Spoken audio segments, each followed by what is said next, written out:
This is Solo Travel Talk, the Japan series. Your solo travel advisor and host is Astrid Clements. Japan may seem so different to Westerners, and there are a lot of tropes and maybe even stereotypes about Japanese culture and the potential to clumsily cause offense. Your solo travel advisor, Astrid Clements, is astute at acclimating herself to a culture before she travels. And her recent trip to Japan was no different. I'm producer Catherine O'Brien. What should you do? What is taboo? Astrid shares all as we explore cultural do's and don'ts, Japan. Catherine, I'm very excited to do this show, and like all of our other shows that we're doing on our Japan series, in the middle of the show, I will give you a how-to tip, something that you can really use. Everything that I'm going to talk about today, I think, is very noteworthy. But this specifically is a how-to tip that focuses on where you can get really good information dealing with different cultures, etc. And we know that our listeners love the how-tos. A lot of them, that's why they listen to you, is for the how-tos. Well, that's one of my specialties. Now we're getting to the origin story of Astrid Solo Travel Talk. Okay, so let's get this out of the way. I'm wondering if this is kind of maybe the basis for this whole episode. Is it more important to know cultural do's and don'ts for Japan than other destinations, maybe even especially for Western travelers? Well, Catherine, I really wouldn't say it's more important, because being familiar with the cultural norms and the etiquette of a foreign place that you're traveling to really does help you experience your solo trip in a much more, I would say, deep and meaningful way. It helps you, first of all, get through what I have made reference to, and I've actually done a whole podcast on what's called culture shock. And culture shock is something that you experience when really you go anywhere different. I'm from Louisiana, and when I go to Houston or Las Vegas or LA or anywhere different, the culture there is different from what I'm used to in Louisiana. So it doesn't even matter within your own country. And in the state of Louisiana, we have several micro cultures. We have New Orleans, which is very southern and sophisticated with a European kind of flair and twist to it. We've got the Cajun country in Lafayette that is very ethnic. We've got Baton Rouge, which Baton Rouge is kind of like a big sports town, and it's a family-oriented place, and we have our own essence, and it's very different from Lafayette and very different from New Orleans, and then northern Louisiana is also different. But you get my gist. Cultures are different usually wherever you go. And there's a shock factor that comes into there, and you have to kind of adjust to it. The more you know about a place, it's easier to adjust to it, and you absorb more. And it gets you through the things that maybe you don't think or that you don't take to or whatever. I always liken China. China is a fascinating place to visit. They have some beautiful things to see. Some of the food is wonderful.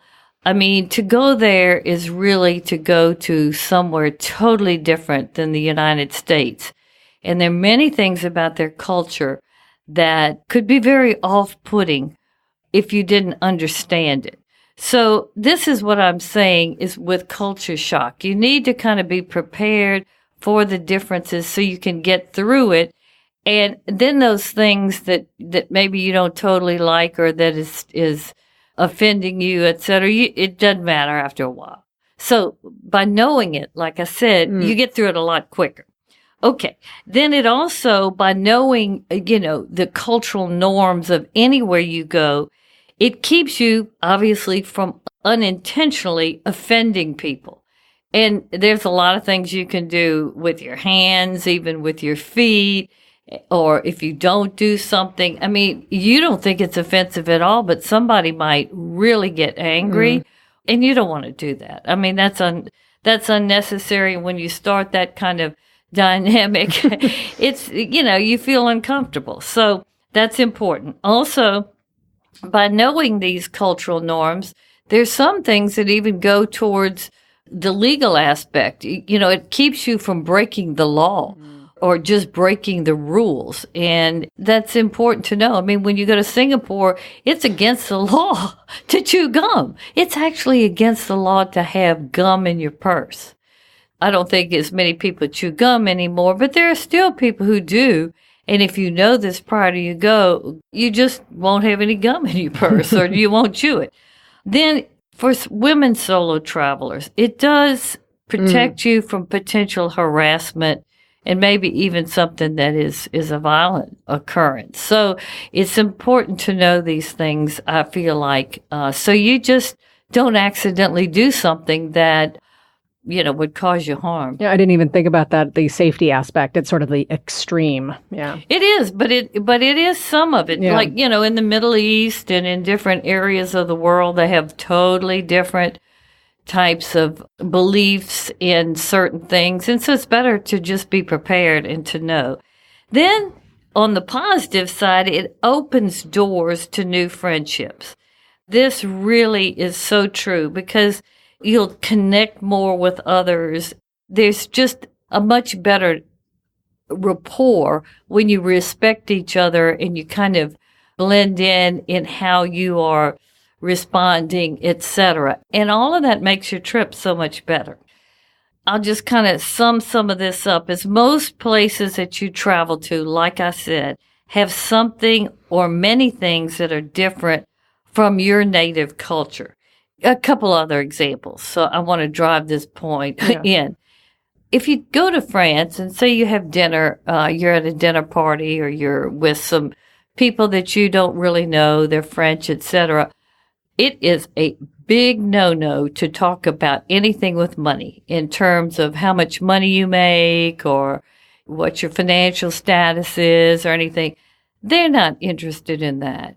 When you're in France and you eat dinner, they are interested in really, for the most part, substantive or maybe to somewhat high-minded conversation, as well as really savoring and enjoying the meal and the time together. That is not a time to mention anything with money, okay? But in Japan, they will ask you, first off, how much money do you make? How big is your house? All kinds of stuff. And let me tell you, if you don't respond and respond honestly, they consider it to be rude.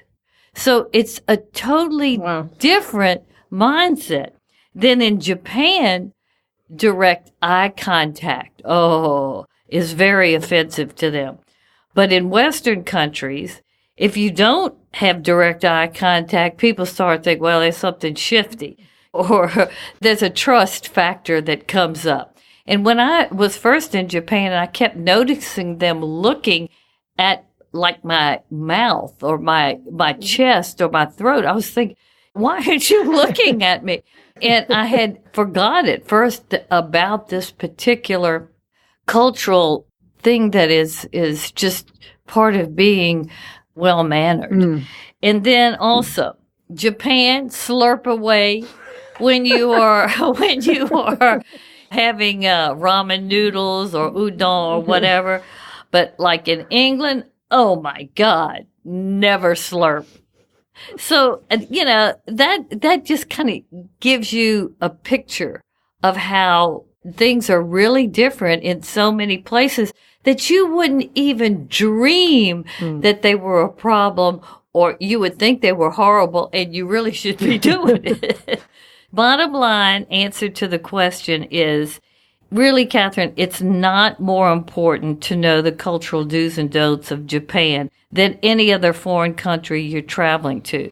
And my philosophy is really know before you go. The cultural norms of wherever you're going, it really does behoove you to spend an hour or two on the internet and really get familiar with it. So, your trip will be easier, more enriching, and you'll just understand where you are more. So we already applaud the listeners who are going to Japan and they are listening to this very podcast to get acclimated. Good. Because there are a lot of things. There's a lot of things to know. Speaking of which, why don't we dive into it? How about we tackle pitfalls first? What are some of the cultural don'ts, Astrid? And maybe we can get you to kind of share with us if you fell into any of these foibles. Well, I kind of already told you. At first, I didn't know about this eye contact. I forgot about that. Now, listeners, if you want to write some of this down, get paper and pen, because I do have a lot of do's and don'ts, and there are a lot of don'ts. So, you want to try to blend in, because you're not going to blend in unless you're Japanese in your appearance. So you're going to want to try to know what to do and what not to do. Okay, I'm going to break it up, and I'm going to start with food and eating don'ts, because eating is so part of Japanese life. When you eat in Japan during your meals, it's a time for rest, reflection, rejuvenation, and if you're eating with others, a communal type of experience. So there are a lot of different things that involve food and eating that could be offensive. So I'm going to go through some of the most important ones. Number one, don't commit chopstick faux pas. Let me tell you, if you've traveled to Japan, unless you eat at very fine restaurants, there will be no knife, fork, or spoon. So you will have to eat with chopsticks. So if this bothers you, you can bring your own. If you're at, a fine restaurant, they will get it for you. But everybody's going to look at you and say, boy, why'd they come to Japan? So you will be eating with chopsticks every meal. So it behooves you to kind of know what you shouldn't do. Because, if you're from the West, you might accidentally do something. Like one of the things is do not cross the chopsticks. That's like bad, like almost like, you're giving yourself bad luck. What you need to do is when you're not using the chopsticks to put food in your mouth, is you need to lay them at the top of your plate on the chopstick rest, pointing left. Lay them together. If you don't have a chopstick rest, you need to put them in, say the chopsticks are wooden and they come in a little paper sleeve, you put them in the paper sleeve and you put them on top of the plate, pointing to the left. The next thing is don't stick your chopsticks upright. This is one of the worst things, in a bowl of rice. And you're going to get rice with every meal. So don't just cavalier say, well, these things are falling down, or, and you just stick them in. That is like super bad luck. It makes references to death. And the Japanese will look at you like, they will really cast a side eye that you're going, well, who cares? I didn't want it to fall or whatever, but don't do that. Then don't stab your food with the chopstick to get it in your mouth. Chopsticks are not easy to eat with if you don't have good fine motor skills and you're not used to doing it. I don't. I was in Japan for 3.5 weeks and it was like I was trying to do it with my left hand and I'm right-handed.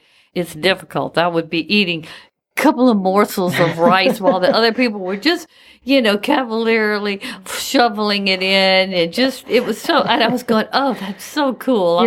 You're hoping it'll stick to the chopstick to get it in your mouth. I was saying, oh, yeah. And then it fall. And, I know they were looking at me, but you're going to be eating with chopsticks. So don't stab your food to get it on the chopstick to get it in your mouth. Then don't point with a chopstick. Say you want to get the server or whatever, and don't accidentally say, hey, no, point with chopsticks. I know this sounds funny or goofy, but you might accidentally do that just because you don't know it. That's like real offensive. And then the last is don't lick the chopsticks. just know there's certain things with chopsticks that you don't do. The main thing is just use them to get as much food artfully in your mouth as possible. And know that it's probably going to take you longer to eat your meal in Japan because of the chopsticks. And they don't rush when they eat anyway. So that was number one. Number two, don't burp. In some cultures, burping is not that bad. You know, it's kind of like they sure did like their meal. Well, in Japan, they are highly offended by any bodily gas passing. And even like you'll find when you go into a bathroom to use the bathroom, they have these fabulous toilets. And they have all these buttons you push to do different things. One of the buttons on many of the toilets is an artificial flushing sound, which they use this if they have a stomach that, you know, they need to, there's some sounds they would like to cover. Yeah. Or some of them even have music. So, look, there's something else when it comes to. We might do an episode just on the toilet. We should, because let me tell you something. They're out of this world. And really, there's so many different kind of etiquettes when it comes to going to the bathroom all over the world. I mean, I know that sounds really weird, but it's true. No burping and nothing loud coming, you know, from the body. But there's going to be one thing later on we'll talk about that is okay. Number 3, don't walk around and eat. So there's no eating on the run in Japan. Like I said, food is to be savored. And, you know, you don't see people walking around with food eating. You might see somebody from a street vendor getting something, but they typically stand there and eat what they have. So don't do that. Number 4 is don't pour your soy sauce directly on food. Now, a lot of Americans who like Asian food, it's all put on one plate or whatever. And so they pour it on there. Oh, in Japan, that is a big no-no because you have usually all these smaller plates because in Japan, they don't believe in putting several different types of food on one plate and mixing the flavors like that. They have all these little different small plates and you eat from that each plate. So the same thing with the soy sauce. You put the soy sauce in a little bowl. It's usually a little kind of square bowl, and you dip your sushi or whatever in the soy sauce. Don't go and pour it. They'll go, oh, God, they're ruining the meal. The chef might come over and basically kind of, he wouldn't embarrass you, but he would be kind of unnerved a little bit. So pour your soy sauce, just the amount that you want, in one of those little dishes. Okay. Number 5, don't ask for a doggy bag or to go because there's no such thing in Japan as that. So they'll look at you like, what are you talking about? I mean, so don't even think that you can, you know, you can't eat all this food or whatever and you want to bring it back with you. They don't have anything like doggy bags.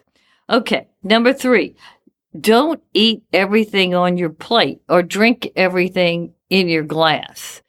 It's a very weird thing. The Japanese feel like if you do this, like you're still kind of hungry, that they didn't really satisfy you. As well as they kind of think, well, gluttony, that person is greedy, you know, or whatever if they eat and drink everything. So it's just kind of like leave just a little on your plate and just a little in your glass. There are other countries and cultures that do that. And Japan is very much like that because that shows that you've been totally satisfied to the point you can't even eat everything on your plate. Then number 7 is don't drink too much sake. Let me tell you something. Sake is going to be around you all the time when you're eating in Japan. And you may like it. Some people don't like it. It goes down smooth, but boy, it has got a strong punch. And, you know, you can be drunk all of a sudden. I mean, I'm serious. And drunkenness is never good when you're traveling solo or even with people in a foreign country, but especially with in Japan. If you can't hold your sake, I mean, you are, I hate to say this, a wuss. I mean, this is like a little bit later on, I'm going to talk about sake and a little bit about sake etiquette, but I wanted just to make this a don't, because people, they say, oh, well, I'll have a couple of glasses of sake. It's so little. And, I love to enjoy wine with my dentist. Whoa. I mean, you'll be like completely gone. So I just want to warn you, take it very slow with sake. So, okay.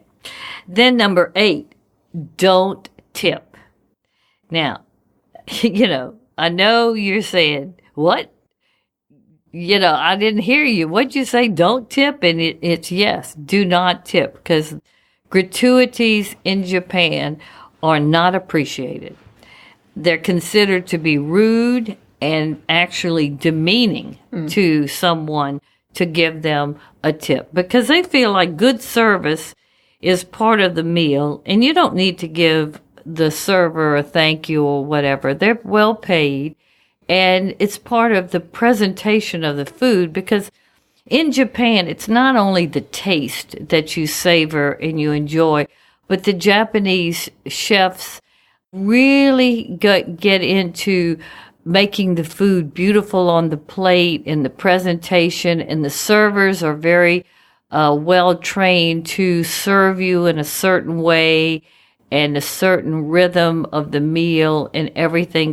That's just part of what they get paid to do. It's not like they have to earn a portion of what their salary would be. So do not tip. All right, now we're going to move into the manners and personal behavior category. These don'ts. Okay, number 9 is don't bother the geishas or the maikos for photo ops. Now, if you go to Kyoto, where most of the geisha and maiko live and perform, and, they have a whole district called Gion or Gion, where a lot of the geisha and maikos live, and they perform tea ceremonies in the tea houses, or they do performances in the theater or whatever. And it's very hard to see them, because they don't avail themselves. So if you happen to see one walking very fast, because the ones that I've seen, they walk very fast and they dash in and out of somewhere, because they really don't interact with others unless they have a specific thing that they're doing. Okay, so don't go up to them and ask them to take a picture with you or whatever, because they'll be very off-putting to you. Now, with that said, if you see a lady or a young woman who's dressed like a geiko or a maiko, and they're just strolling down the street, that's a fake geisha. They're happy to take a photo with you, and usually for a small price. So, just know that don't disturb the real geishas and the maiko, but there are the fake geishas that are in Kyoto and strolling, and they're also very pretty, and they're okay to bother. But, this is something I thought that I should mention, because if you don't know, you would think, oh, well, I've heard they're like movie stars or whatever. I want to get something for my Instagram or whatever. No, I mean, that could easily, I could do something like that, but just know they're fake geishas. So don't worry. If you want some kind of geisha photo, you can find somebody that'll do it with you. Okay. The next one, the loud bodily noises. Don't blow your nose in public. Ooh. They don't like that at all. It's okay to sniffle. And I mean, I heard a lot of people going, I did. And I thought that was so odd, but they sniffle. There's no blowing noses or anything. And if you have to do it, go into a bathroom or go somewhere where you're totally private, because they'll be looking at you like with the eyes wide open, total fright, and they'll leave. They'll try to get away from you. Because too, not only the sound, and they're very quiet culture, they're very clean, and they think that's spreading germs. I mean, when you go to Japan, lots of people wear the mask, and they wear the mask to protect themselves from pollution and also from, germs, and then spreading their own germs to other people. So they're big on that. So don't blow your nose in front of others. Number 11, I kind of touched on this. Don't stare. If you meet somebody and start talking to them, break your eye contact off and on with them. Like I said, the Japanese don't look you straight in the eye, so don't feel like that they don't want to talk to you, because they kind of, look at your neck or maybe even lower than that, because they think if you look at them in the eye and keep looking at them in their eyes, they think you're creepy, or maybe you're coming on or something like that. They don't like anything like that, so they are proactive and they don't let it happen. So you do the same, and it will make them much more relaxed around you. Number 12 is don't touch anyone. The Japanese are not a huggy, kissy culture. No public displays of affection. They, as most people know, bow. When they greet somebody or meet somebody, they bow. They never kiss on both cheeks or 3 times, 4 times, or anything like that. And really not even a handshake. If they extend their hand, then it's okay. But it's really the bow. And I'm going to be talking about bow etiquette later on in the show. Okay. Then number 13, if you smoke, don't smoke walking down the street. Just like eating. Don't smoke or eat walking down the street. And surprisingly, in Japan, they have quite a number of places where people can smoke. And it's usually well documented with a sign or whatever.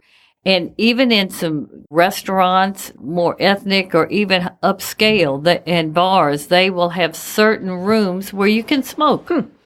So if you are a smoker, just look for those designated areas or ask somebody, can you smoke in this restaurant, blah, blah, blah.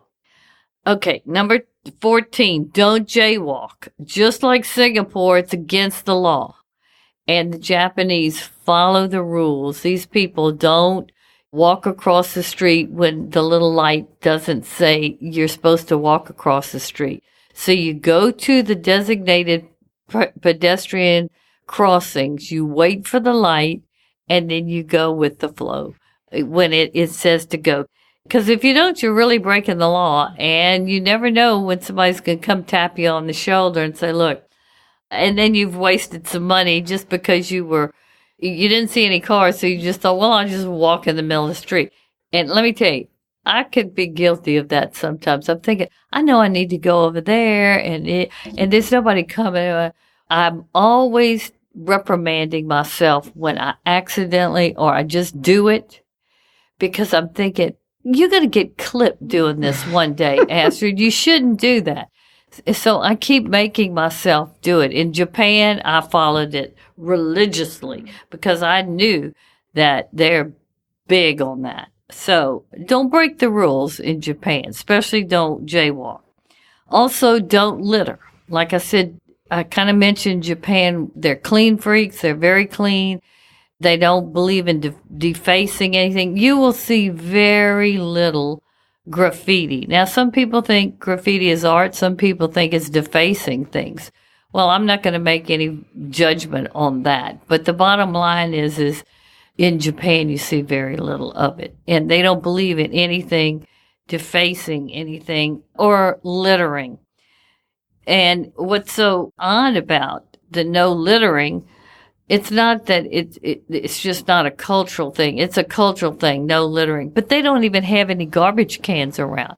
So it's so unbelievable that to see a whole massive people, this modern culture with everybody working and stressed and everything, the people don't just throw things down or just say, they just don't, you don't see any papers or anything anywhere. They do not litter.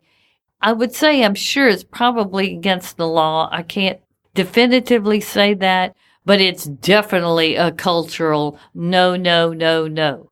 Well, didn't you tell us that people carry a little bag to carry their refuse in with them? Yes. That's very typical because, and I'll talk about this a little bit on the do's, is to get that.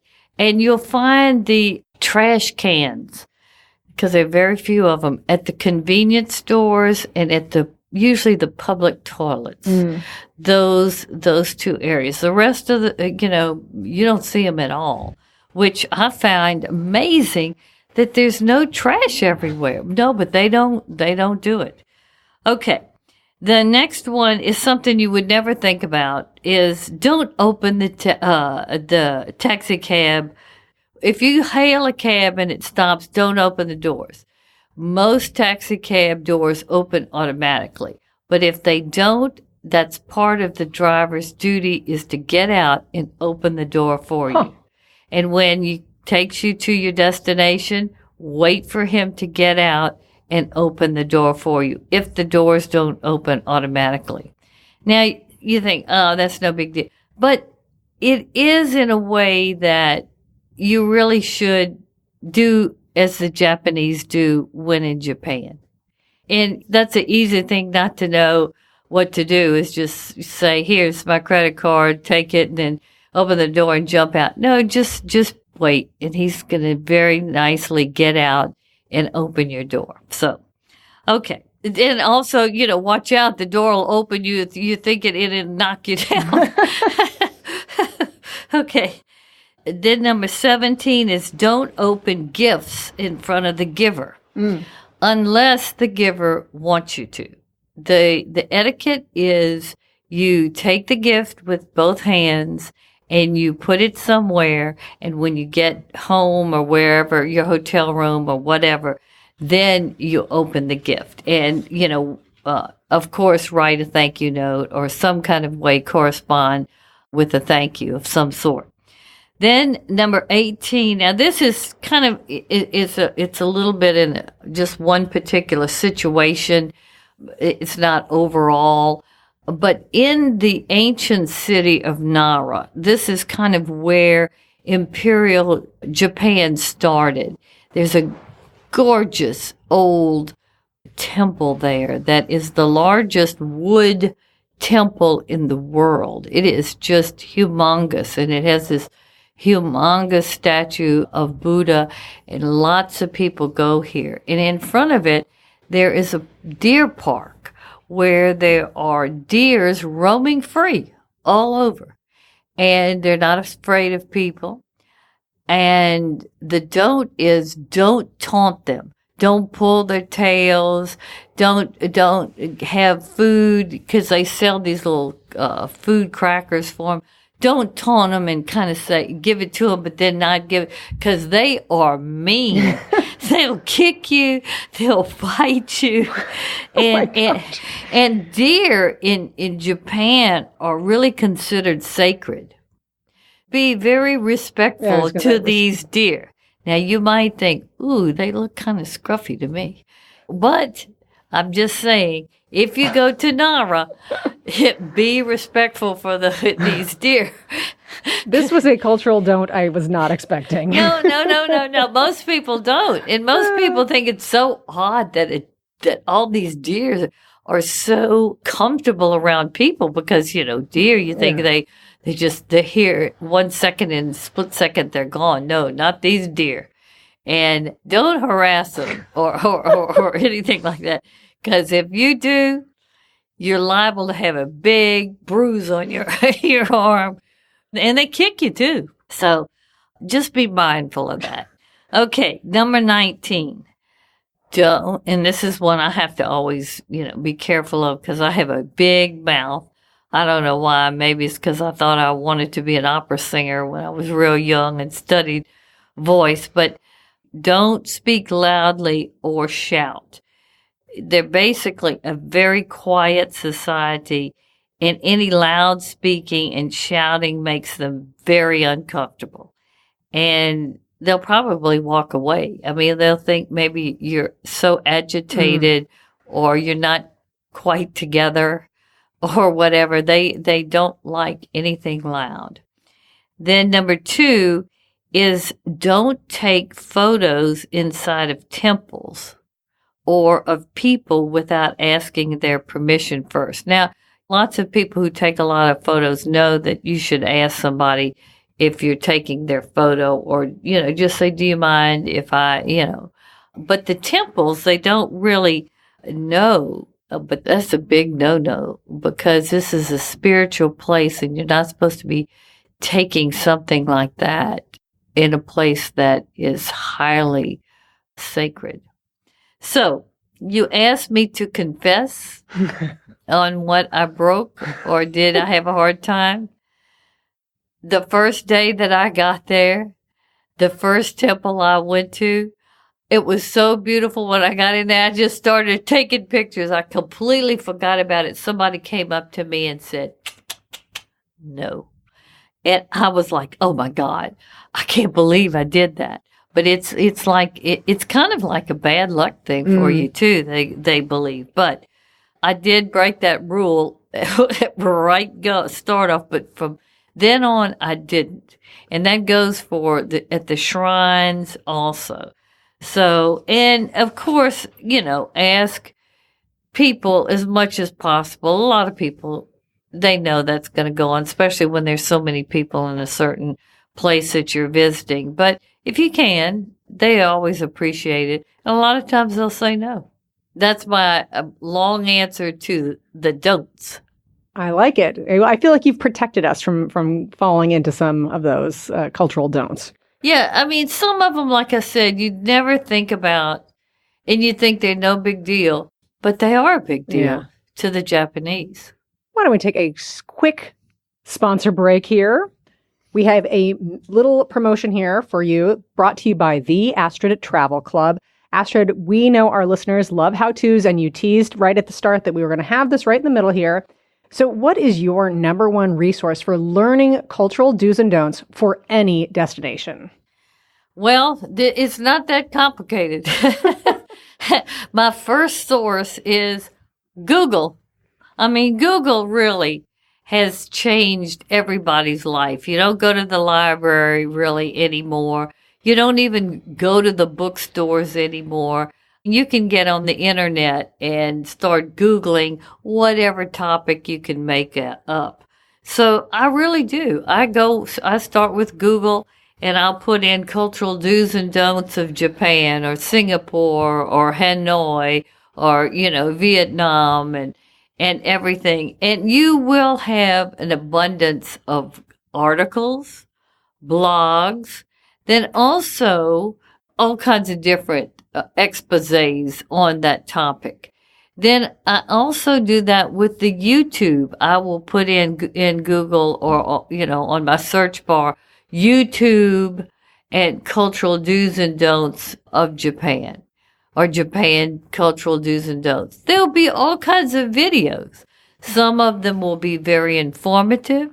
Some of them will be done by vloggers or people who are just making videos that want to talk about culture, etc. But you get a lot from those YouTube videos. And so don't forget to do that.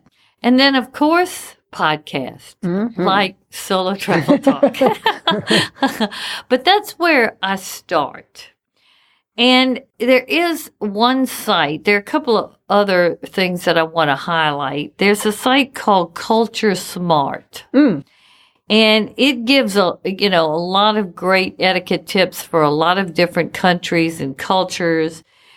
Their beliefs and attitudes of the people and their values. They go into a lot more depth than you would get from, just a basic article. How to avoid certain problems or what basically not to do. And then also understanding the culture in a historical context. And a lot of times when you do understand a culture or things that are different from a historical perspective, it comes alive. You accept it. It's not nearly as off-putting as it would be if you didn't understand why it's the way it is. Yeah. Okay. Then also they usually talk about how a particular country views Americans. So that can be very insightful to you. They think Americans are loud, rude, rich, dress terribly, and all this kind of stuff. At least you know what they think about you before you go there. And you might want to present yourself differently or change some things about how you would normally behave that would get a different response from them. I'll never forget, I had a guide in Beijing, and after the second day, she told me, "You just don't seem like an American." Might help you a little bit in making your trip better. Then also, in this Culture Smart, they give you the laws and the taboos. So those are very important to know. Another source of good information are called the Blue Guides, and these are guides on each country, and you can get them in print or digital. You can order them off of the internet, but they're really good on culture. I think they're even used in like business etiquette. Protocol kind of things. Yeah. They might even have been developed, these Blue Guides, because of that. And then some of your guidebooks, Lonely Planet and Fromner's, they're all good they give, some pretty good cultural insight, but they don't go into everything like those two that I just mentioned to you. And go to Google and just start reading and bookmarking things that you like and spend at least a couple of hours doing it, because it really will change the whole dynamic of your trip.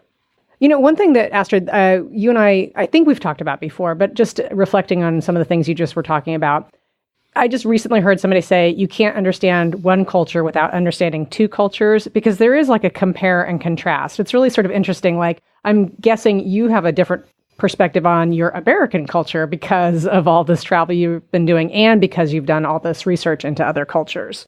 Yeah, and what it's kind of made me do is I try to be a cosmopolitan traveler that is not haughty or uppity. I like to be somebody that's relaxed, but I'm learned and I'm experienced. I have confidence. And so I think that helps me not just be branded as an American, even though there's an Americanness about me, but I don't fall totally into that. Yeah. Even in the way I dress, I try to be very respectful of the culture and how they're dressing. I won't go totally, but I'll try to blend in very much. So there's nothing there that stamps me as, oh, she buys everything from whatever, a brand or, like, I don't want to name any brands because somebody might feel like that I'm being negative. But, I try to tone all that down. Well, you always seem to take that idea of like blend in so that you can absorb, blend in so you can absorb. Yes. Yeah, it's interesting. And yes. Actually, one of the things you talk about is in the Astrid Travel Club is that idea of like, did you see anything in a culture that you want to adopt or you want to bring home with you? So you are sort of sensitive to those things. And that's actually, in my opinion, that's like an American culture, is like we take all the good from the cultures that come to the United States and we get to sort of make them American. Oh, yeah. Yeah. And that makes you appreciate America, too, so much more, that we have all of these different experiences and mindsets that we can tap into. I mean, I talked about the chopsticks. I kept thinking, the Japanese are so healthy and none of them are overweight and they take care of themselves. And I kept thinking, maybe it's all because they eat with chopsticks and they have to eat so slow. And the food is, properly digested. Mm-hmm. And there's something about just their whole consciousness. But these chopsticks keep them from eating in 5 minutes and then doing something else. You see what I'm saying? And I was trying to think, well, how could I start eating with chopsticks? Now, I know that's going overboard. Well, you know what? We have a mutual friend who I wonder could train you up here. Look, I need a lot of training because I'm so bad with it. But I know that sounds weird and kind of laughable, but I bet you if I would change the way that I eat, it would be a very positive thing. Because I love good food and I'll enjoy a meal going out. But typically, I don't eat that much. And when I eat, it's eat, over, next thing. Yeah. Well, this wonderful how-to on cultural do's and don'ts has been brought to you by the Astrid Travel Club. And we're going to have a whole episode dedicated to the Astrid Travel Club.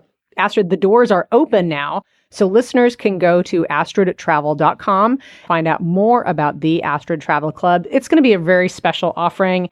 You already have people signing up. It's been really neat to see. We have a tab in the header on the website that is Astrid Travel Club. So all you do is have to click on that and you'll see a drop down all about the club, how you can join, and then the 2 upcoming trips, and then 2 tours that I had done, not for the club, but kind of part of how this whole thing evolved, just to kind of reiterate my thinking on what I offer that I consider to be very special and different. So if you are of the Astrid Travel philosophy and you want to meet other like-minded people, just go to astridtravel.com. There's a tab there for you for the Astrid Travel Club, and click on it and see if it's the right fit for you. Great mid-show how-to, Astrid, but now we delved into all the don'ts, but so now that leaves perfect opening for us to do all the cultural do's. Tell us some of the cultural do's of Japan so we can deftly navigate our trip. Okay, well, back to the food. We liked coming back to the food. And eating, because that's very important with them. And I mentioned this before. So I'll start with the number 1, which is so hard for me to comprehend because the Japanese are quiet and they don't like anything that's loud. You will never hear blaring music or anything like that, okay? But do slurp your noodles. And if you go into a ramen shop or any restaurant and you're eating a udon or some type of noodle and you're slurping, and there are other people slurping, that is compliments to the chef. And it shows that you are having great pleasure in eating this particular dish. So think about it. I mean, I know it sounds so stupid and that you would never do it, but that is what they love and they do it. So slurp away. Yeah, slurp away. But don't slurp your drinks and don't slurp through your straw. It's just these certain noodle dishes and udon and all that. It's not slurp everything. No. Then the next one is do pour others' drinks, but not your own. Basically, the Japanese, this is part of their culture. They don't pour their own liquor or drinks or even water themselves. They either have the server or somebody else eating at the table that they're with. It is the proper etiquette that person pours your water or your drinks, etc., and you do the same thing. It's part of this communal kind of consciousness that is definitely in the Japanese culture. And before you start drinking, say you're with 3 other people and you're getting ready to have a glass of wine or some sake, nobody starts drinking until they kanpei. They wait and then they kanpei or, whatever. But that's basically saying cheers. And then once you do that, then, everybody can drink as they want to. But just remember, Don't pour your own wine or let somebody else do it. And they'll do it because they're all, that's what they learned as a child. Number 3, now this is very different, and you would not know to do this as a Westerner. This is do compliment the chef or the server before and after eating your meal. Now, I didn't even realize this, and I had done research before I left, that this is such a big deal. But when I went on a food tour, the guide stressed this. What you do is before, once you're served and before you start eating, you put your hands in your lap and you say, "Ita dakima." And believe me, you won't remember it. But that's how that's what you're supposed to say. And that's basically, "I will receive." But if you can't remember that, just say, compliment the chef or the server and say, "Oh, this is a beautiful meal. I'm so excited to be able to enjoy it." It is some kind of reference before you take your first bite. Then, after you finish and you're ready to go and you've paid the bill, you say, "Oh, this is real hard," and you probably won't remember it. But the main thing is know that it's done, and it's done all the time. Gochi so sama di si tu. I think that's it. But it's basically, "It was a feast," or "Thank you. It was delicious." Just something that you do formally recognize that it was wonderful. And that's like saying hello and goodbye. You wouldn't just leave somebody and not tell them goodbye. Same kind of thing. So just know you need to make reference to it, even if you can't say those words that I can't and I have them written down in front of me. You'll never remember them unless you really have a great memory. Okay. Then number 4, do lift bowls of rice, noodles, or small plates to eat. Now, this is how you do it. You take the bowl of rice or a small plate in your left hand. Then in your right hand, you have the chopsticks. And you eat, and you put the bowl up close to your mouth, and you take the chopsticks, and that's how you do it. You don't leave the rice down there, and you're trying to get the chopsticks, and with enough rice or whatever, and it's all falling off and everything. If you put it close, it's not nearly as bad. And for some reason, it does work better. So know that that's how you do it with the small plates. Now, if you have soup, it's okay to drink the liquid from the soup, but you have to hold the soup bowl with both hands, not just with the left hand or the right hand, and then put the bowl to your mouth and drink it. So just like you would say drink tea or whatever with both hands. So that's important. And then don't lift a large plate. If you have a large plate of something, don't lift that thing up and try to eat it. That's a no-no. So that's number 4. Do lift bowls of rice, noodles, or small plates to eat. Then number 5 is do eat sushi with chopsticks or with your hands. And that is okay in Japan. Now, you will see when you go to Japan, every meal, whether it's a very inexpensive restaurant or the most expensive in Japan, you're going to be given something to wipe your hands, whether it's some type of, little towelette or even like a heated washcloth. They do not start or touch their chopsticks or start anything in the meal until they have cleaned their hands. And they know you probably didn't go to the bathroom and wash your hands before you started eating. But they're very clean in Japan. So it's okay to use your hands when you're eating sushi. And don't feel like that's something that is crude. Yeah. Okay. Then number 6, do practice proper etiquette with drinking sake. Okay, here is the sake deal. First of all, Sake, like I said, has been fundamental part of Japanese culture for over 2,000 years. So, I mean, they really, everybody drinks sake that is Japanese. It's just so part of their whole, the way that they eat and celebrate. I mean, it's at all ceremonies, all family celebrations, and really pretty much in their daily life too.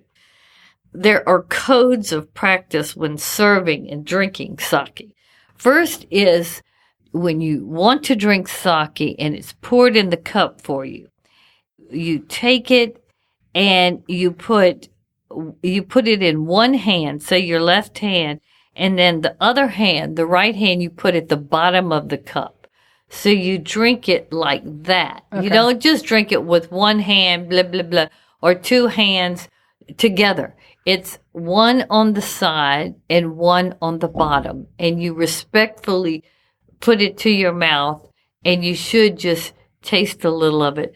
Don't swing it. So for listeners, I'm going to describe what you just did. So you had like one hand was like you're doing, forgive me, all our college listeners will appreciate this, are like drinking a shot. And then the other hand is sort of like supporting the bottom, like it's almost like you're sticking out your index finger and tipping it back. Yes. And that's the proper way to drink it.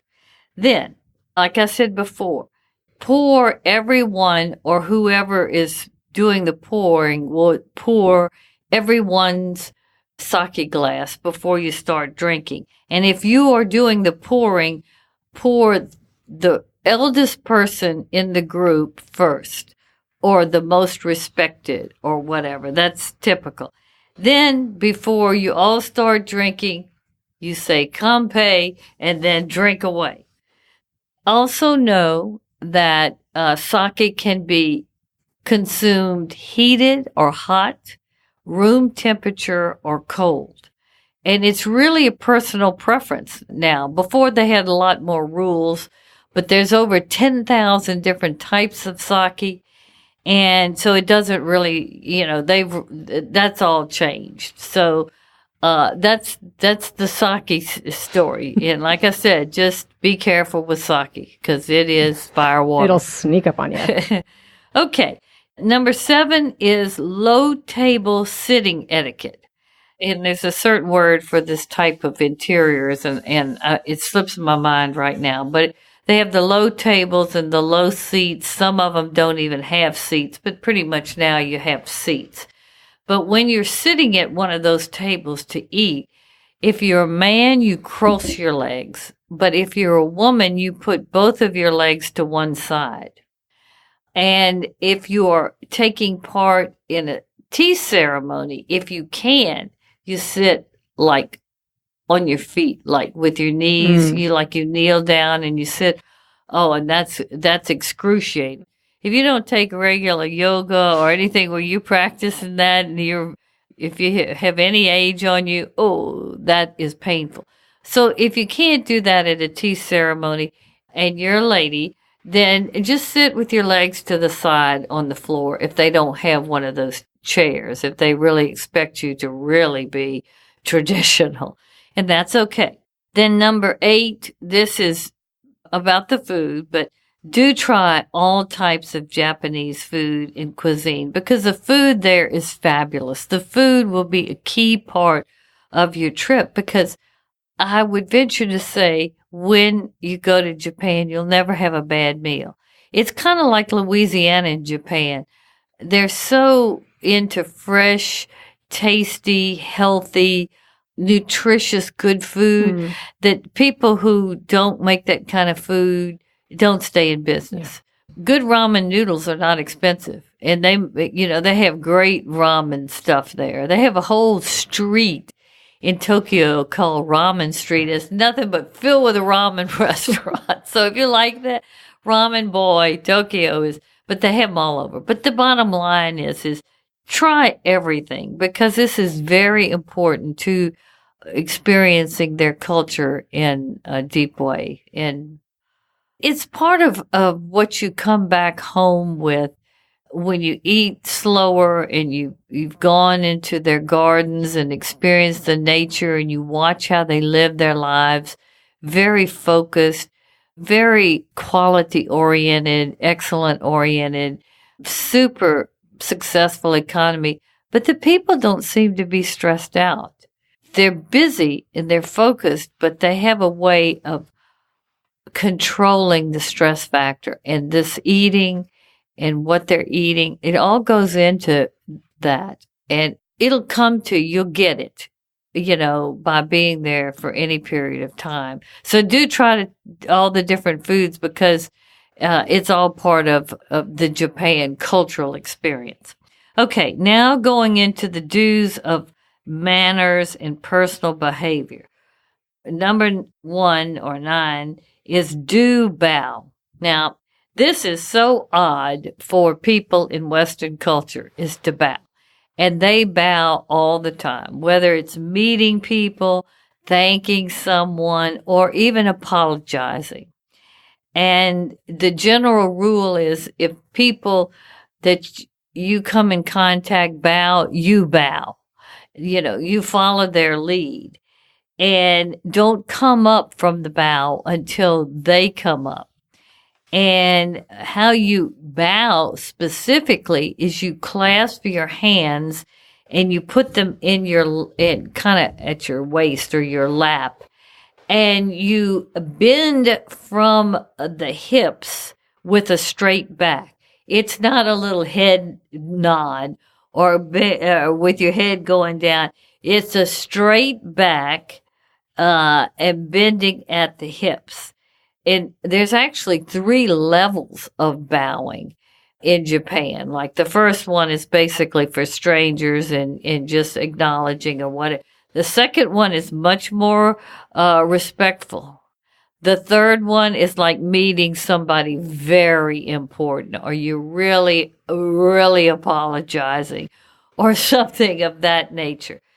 But you will bow 20 times in a day. There's a lot of people, they just bow there. And that's really kind of hard to get used to, I thought, because I wanted to just kind of nod my head.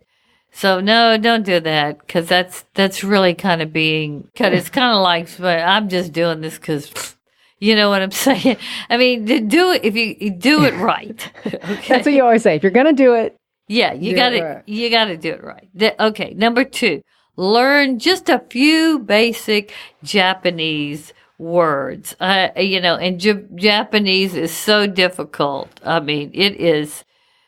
People who learn how to speak Japanese just completely blow me away, because all those kanji symbols, and when they put them together, they kind of mean different things in different settings, and just the sounds of it.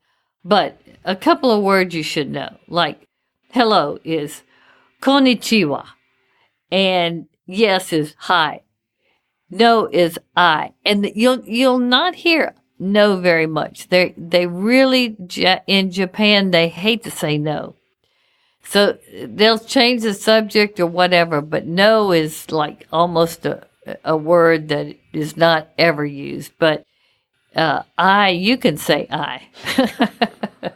Then thank you is arigato. And I said that, oh my God, I don't know how many times. Please is onigai shimatsu. And sorry is sumimasen. I never could get that one. And of course, goodbye is sayonara. And most everybody knows that. But just those few things. Arigato, I said all the time. And hi and sayonara. Onigai shimasu, the please, yes. And maybe you just have them written down just somewhere we can keep looking at them, and, maybe they'll start to flow more naturally. But if you just do that little thing, it is an icebreaker. Then number 3 is do be quiet on public transportation. I kind of touched on that. Trains, subways, buses, taxis. Put your smartphone on silence. They do not like ringing smartphones. And don't take calls on your smartphone when you're in the trains or your buses or anywhere, unless it's an emergency. And then if you have to take it, speak very softly. I mean, they speak so softly there. So, but know that to do that, and of course, no loud music on tech devices, you will get reprimanded. Somebody will come up to you and yes. So don't think that you can just jam out in Japan. Okay. Then number 4 is do line up to enter trains, subways, buses, taxi stands, restaurants, even toilets. But Japan, to line up in Japan is not a hassle. They are the greatest line makers in the whole world. There's no braking, no pushing, no shoving. Nobody is stressed out because they have to stand in line. They just calmly stand in line. And it's just wonderful. I mean, you feel it and you do it too. And they even have in the transportation, the buses and the trains, et cetera, they have certain marks on the pavement where you're supposed to line up. And everybody just does it so civilized. And the train will stop, everybody gets out, and then the people in the lines slowly go in, and it just flows. You go to China, braking, pushing, there is it is totally different. Know that that's the cultural practice in Japan, and do it, and it's wonderful. All I can say is, when you go to Japan, you see all this, people can act right if they just want to. And the Japanese act right. It's just the way their culture is. Okay, then number 5 is do think left. Japan, like England, drives, walks, stands, rides on the left. So escalators, stairs, it's all completely different than we in Western countries. You normally go up on the right. Now you go up on the left. And I know after about 10 days, I would approach somebody and go, wait a minute, you get kind of weirded out a little bit with it. And when you cross the street, make sure you look left and you don't get wiped out. But in the bigger cities, you'll see a lot of arrows, to help you not forget about that. But so Japan is a lefty. Do think left when you go to Japan. I've touched on this a couple of times. Do follow the rules and the laws. In Japan, there are plenty of signs with the circles, with the X's, so it helps you. But the Japanese don't break the rules. It is beneath them. They feel shameful. And to do something that would bring shame upon themselves or their family, that is awful. So they just don't go there. Plus, they're very mindful of each other. Like I said, they're community oriented. You'll find if you're walking down the street and you look lost, within 5 minutes, somebody's going to come up and try to help you. Or if you don't understand something, it's amazing. Somebody told me when I was there, they said, well, because they have so many people and they have to live in close proximity to each other, they know that they need to all work together in order for it to stay nice and have a quality of life. If you don't do that, then it all becomes like a jungle or whatever. And so that's how they live. And it is so inspiring. I was totally inspired by how they really are community oriented. It's not all me, me, me. They're thinking of themselves, but they're thinking of themselves in a way that does think about the whole, which is we talk about it in the West and try to be like that, but I don't know, we got a long way to go. Go to Japan and watch how it works. Okay, number 7 is do use both hands to receive business cards and, like I said, gifts. And this, I always found this to be clumsy personally, because I'm just so used to taking it by one hand. But no, you have to slowly take it with 2 hands, look at it, turn it over, and it's usually written in English on one side, Japanese on the other. And don't just get your purse and put it in your wallet or something. Hold it and respect it and tell them thank you, and then put it somewhere that shows respect. Don't just jam it in something, because that's like they're giving you the entree to themselves. So it's important to do that. Same thing with the gift. It's heartfelt. And one little thing, it's not, well, it has to do with cards. It's not really a cultural thing, but whatever hotel that you're staying in Japan, one of the first things you want to get from either the front desk or the concierge is the business card of the hotel. So you will have the hotel's name, address, and phone number in kanji or in the foreign language if you're in another country. That in the event you get lost or you're just too tired to find the subway and you need to take a taxi, you have that information there, because in Japan, not a lot of people speak English. So that is super important. Okay. Then number 8, do take off your shoes in temples, shrines, some restaurants, at people's homes, and even in some bathrooms. I mean, some bathrooms are such that you have to take your shoes off and put your feet in bathroom slippers. They don't want your shoes in there. And this kind of, there's a practice, or there's a belief, it's called Uchisoto, and this is about taking off your shoes, and they believe it's kind of like an inside-outside relationship. Inside is comfort, cleanliness, and purity, and outside is soiled, unknown, and dangerous. And they feel like the shoes bring that in, so you have to take them off. And it's kind of a little bit like yin yang, not totally, but, indoors, outdoors, family, others, Japan, the world. They kind of have this kind of consciousness going on. But what you need to do is, if you see shelving and shoes in it, that's your clear sign, or shoes in front of a place, clear sign. You just look for those cues when you take them off.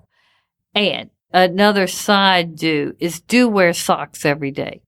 Even if you have, I hate to say this, heels. And I think the socks with heels trend came from Japan, because you could be walking around in wedges or heels for some reason, or any type of shoes. There you want to do something, and everybody takes their shoes off here. Or you have to go to the bathroom somewhere, and it's one of those bathrooms where you have to take your shoes off. Now, do you really want to not have socks on? So that is just a tip. That's not a cultural must. Even though they're extremely clean in Japan, like I said, that's just a little tip. Okay. Number 9 is do practice temple and shrine ritual etiquette. Now, when you visit any one of their religious sites, there really are some similar things that go on. But the first thing is you have to think that you're entering a private and obviously very sacred space. And before you enter it, they have what's called a purification ritual, where there are these fountains that usually have some kind of roof over them, and some running water, and there's a ladle, lots of times made out of bamboo, where you put some water in the cup of the ladle, you wash one hand, you wash the other hand, then after that, you take some more water and you put put water in the cup of your hand, you put it in your mouth, you rinse out your mouth, and you spit it on the floor. Now, I know that sounds weird with the spitting on the floor, but here again, this is a purification ritual that the Japanese do before they enter into the shrines and the temples. So do it. If you want to go in, you should respect that practice and do it. Kind of just a little tidbit. You need to know the difference between a temple and a shrine to kind of know the etiquette nuances. And for a lot of foreigners, especially, they don't know the difference. And for a while I didn't, because I thought, oh, this was a temple. And some of the temples have shrines in them too. So it's kind of, but a shrine is a space that you enter through what's called a torii gate. And a torii gate is with like the two columns on the side and the crossbar on the top. Some of them are painted like a orangey red with black bottoms or not. Some of them are just basic, looks like they're stained wood or whatever. But you know you're entering a shrine when you go through that. Now, if there is a gate with doors on it, that is you're entering a temple, and typically, Buddhist temple. So that's the two things that you can hang your hat on, the difference between a shrine and a temple, okay? And shrines also tend to be open air buildings. Temples tend to be more closed with doors and that kind of thing. Now, in both, you do what's bowing to the kami, or you bow to the spirits. And just like when you bow meeting someone, you bow when you are approaching the shrine or the temple as just a practice. Then when you approach a shrine, you're going to see a small offering box. And when you see this box, you are to throw a couple of coins in, because this is a practice that brings you or sets the tone for good fortune to lift your prayer. Or, it's kind of like the beginning of the intention of this prayer. Then you bow twice. Next, you say the prayer to yourself. After that, you bow once again. And there's some of you have a bell in there that you ring, and I forgot exactly where you do that. I think you do it before to call the kami to you. And you see lots of people doing that. And I would go up there and do it, and I'm sure I didn't do it in the right order. I mean, I was trying to, but it's just, to me, it didn't totally sink in right. And I probably did it wrong the first time, so I'm all confused.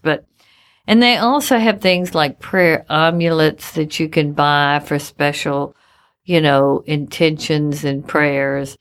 They have what's called fortune sticks that you go and they're in this tube, and you shake them around, and you pick your stick and you see what your fortune is. And it's just all part of how they visit and experience a shrine or a temple. And this is particularly a shrine. But when they pray, this is another thing. Usually all of their prayers, in some form or fashion, they will pray for good fortune, good health, and good luck for themselves and others. This is just, basic. Their basic philosophy or in their prayer is good fortune, good luck, and good health, which I thought, that is so simple, but it just says it all. That's the key to a good life. And then, of course, for whatever special favors, whether you're trying to pass an exam or, anything that's really bothering you or you really want to do that's a stretch. Now, when you approach a temple, you're going to see incense burners. It's a little bit different. And what you're to do there is you can say a prayer with, you buy or get an incense stick and you light it and you put it in the incense burner. And what you're supposed to do is take and make the smoke blow back on you. One thing that's a big no-no is do not light your incense stick from another incense stick, because they believe that you are taking on all the bad luck of that other. Oh, dear. Yeah, so don't do that. If you don't have a lighter, forget it. So, or you get somebody to hand you something that you can light it yourself. Don't let anybody else light it. It's you lighting it. Okay. Okay? And then you approach the altar and you say your prayer, but you don't clap your hands. You know, you can clap your hands. I forgot the clapping of the hands. Did I? Oh, yeah, I said clap, bow twice, clap twice, and pray with the shrines. If they do this, they bow twice, and then they go. Then they pray, then they bow again. At a temple, it's no clapping of the hands. But they also have candles in the temples that you can light for prayers and intentions that, is different from in the shrines. So that's just some of the little differences and the nuances. If you want to know a lot more, get on the internet. And, I can make a whole show about, visiting a shrine versus visiting a temple and that kind of thing. But just know that there's some differences to do it when you visit it. Okay. And you have to take off your shoes. Remember all of them. Okay. Number 10 is do put money when you're exchanging money on a tray rather than back into the hand. They don't like that at all. It's kind of a superstition too, I think, that they just don't do it. And don't forget, this is just a tip. Bring enough cash because there are not that many ATMs there that will work with Western cards. And a lot of places still don't take credit cards. Japan still likes cash. Okay, number 11. Do shower before and after entering an onsen.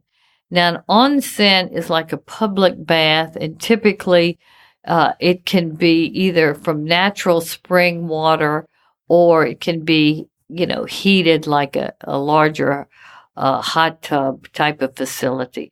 But in Japan, they are super, super clean, and you cannot get in one of those unless you have showered and you basically, you're clean before you enter it. And the same thing when you go out. So don't think you can get into one of those if they haven't. I mean, somebody will not let you go in. Okay. Then back to the trash. Do dispose and handle your trash responsibly. So, if you go to one of the vending machines and eat something out of there, you've sat down there and you've eaten it and you don't see a trash can, well, your rubbish you have to put in a little bag that you're going to carry or in your purse. And like Catherine, you were saying that I mentioned before, a lot of people carry around like a little plastic bag prepared for in the event they have some trash that they can put it in this bag and then put it in their tote or their backpack or their purse or whatever. And, you can usually find trash cans at the convenience stores and the public toilets. If I remember correctly, I think I found them near the train station or in the train station, maybe in the toilet area. But there are very, very few trash cans. And like I said, Japan is hyper clean. And then number 13 is really the last one, is do dress conservatively. You want to think smart casual there, simple, quality fabrics, cover the shoulder. They don't like any cleavage, but short shorts are okay, which I thought that was so odd. But for some reason, it doesn't matter. Active wear, they don't really like that. Only for hiking and sports activities. So your yoga pants and they don't. And like I said, shoes off when you're supposed to. There is another thing about dressing in Japan that's kind of, well, it's definitely unique. And to Westerners, especially people who are, I guess, older than 40, they kind of look at it like that is really weird. But they have this liking to what's called kawaii or cuteness and just being cutesy and wearing things that are like character-like and stuff. And you'll see people doing that. They wear the kimono still in many, and that's not cute, but it's just part of their tradition. But this kawaii kind of cuteness is too. So don't be shocked if you see somebody who's a pink pom-poms on their shoes or whatever. Just throw in a little cuteness. So express yourself if it's cute.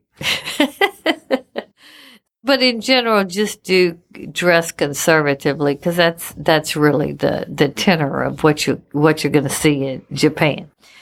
And Catherine, the final tip that I want to share is, and it goes back to a little bit what I was talking about being an American or somebody in another country. I mean, do remember you are a guest in this country as well as a traveler, okay? And respect wherever you are, their culture. In Japan, they're proud, they're mono-ethnic, and their traditional culture is still very strong, as well as, their modern ways now. But respect all of that, because it's very much alive and well and important in Japan.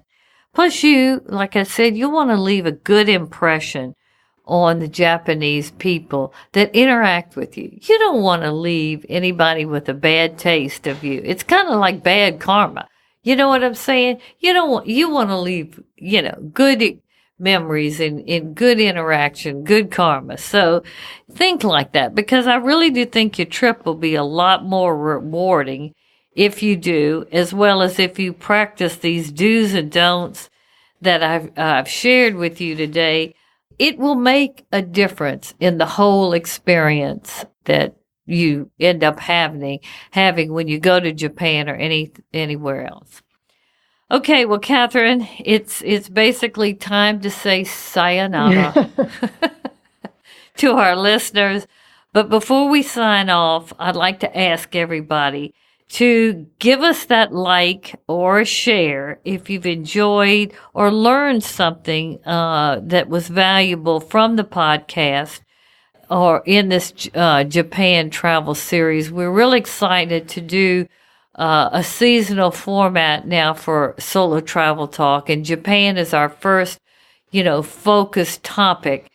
And I'm excited about it because Japan is becoming more and more a destination that people are actually traveling to, because it's more affordable tourism, or it's more tourist friendly, and it's just so fabulous. So people are going there. Then also, if I've left an important cultural do or don't out, or you have a question about Japan or anything pertaining to solo travel, feel free to let us know what you're thinking in the comment section below, because we do read these comments, and these comments do help us with future programming. That's one of the reasons why we're going to give you how-to tips as much as we can, because people love how to do your itinerary, how to pack this, how not to get in trouble, how, all kinds of stuff. Wait, we did one on how to not to get in trouble. I need to read that. I need to get that one. Well, no, we hadn't gone that far yet, but some of these don'ts are trying to help you not get in trouble. Okay, and then last, but definitely not least, subscribe to Solo Travel Talk, because when you subscribe, it does help push our broadcast out to more listeners all over the world, so they can hear this information, and it, builds our listenership, and we really, truly, appreciate that, and, heartfelt thank you. So with that, I'll sign off by saying thanks for tuning in. Dear listeners, we hope you got a lot of the cultural do's and don'ts. And like Astrid said, you can go to astridtravel.com/podcast and find all of her entire catalog of podcast episodes, including the Japan series. We thank you so much for listening. This podcast is available on Apple Podcast, SoundCloud, Stitcher, Spotify. We love Spotify. Any fine place that you get your podcasts. Don't forget about the Astrid Travel Club. Just go to astridtravel.com and click the tab that says Travel Club. There is where you will find all the information about the Travel Club and really to see if it's right for you. Like we said, we're going to have a whole episode about the Travel Club, but this is really happening, and we're grateful for the sponsorship of this program. It's now, I would like to say, arigato and sayonara. We'll see you next time. Find Astrid on Instagram, Facebook, and Twitter. All things Astrid, including the Astrid Travel Club and this podcast, are available at astridtravel.com. Thank you for listening to Solo Travel Talk.